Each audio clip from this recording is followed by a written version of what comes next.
in the past few days, an issue has come up that's been an issue in the black community for centuries, dealing with violence. I'm particularly talking about the violence among our black men, particularly the violence of young warrior Lanco Sykes. But this is a general topic because it's something that I've been fortunate enough to work around in my 69 years, will it be soon 69 years. But it's something that's plaguing our black men, and that's the issue with controlling our emotions and that warrior spirit, those warrior genetics that our ancestors passed down to us. And young men, I have to tell you, all the people that I've trained throughout my years and I've trained with, we are not, and I'm taking this my personal responsibility, martial arts teachers and trainers are not fulfilling their responsibilities as teachers. We're supposed to be teaching these young men how to survive. And what we're really doing is we're teaching them to be brave enough to die. Okay? Your emotions will get you killed. All right? The art of survival is to be able to discern your situation and find a way to live, to continue the struggles and the battles of life. You cannot let your emotions take control of your mind. Okay? Young Lanco obviously let his emotions take control of his mind. This brother had struggled through things that you and I would not even want to consider. I'm sure he's gone through things that I'll never know about.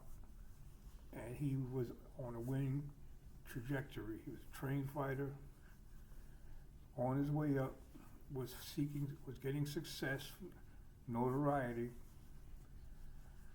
things in his life he was facing that we all have to face sometimes. You know, the family, things are not perfect, certain facets in your life,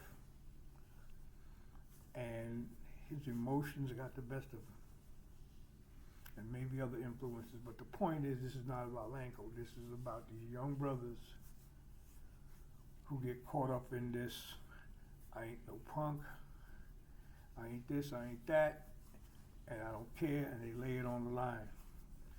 And you let your emotions take over, and you want to die on that hill of courage, and you're not thinking about winning the war.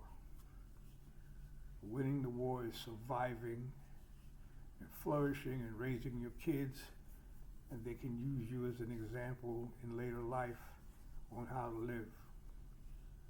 And now your children have to grow up without you, and the one thing they remember you is seeing your dead body in an apartment, on the floor, or in the street.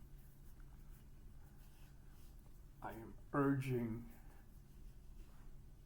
you trainers, you martial arts teachers, teach them the benefit of walking away. Teach them the strength it takes to lower your fist. I put up a post, when your temperature rises, lower your fist. When you raise your fist, you lower your temper. Understand, in a storm, a blade of grass lays down during the storm, and when the storm passes, he rises back up. The oak tree will get ripped out of the ground, but he can't, he's trying to stand against a force that's greater than him. But the grass will lay down and stand back up after the storm and continue to grow. You have to pick your battles. You have to pick how you fight. You don't always fight the same.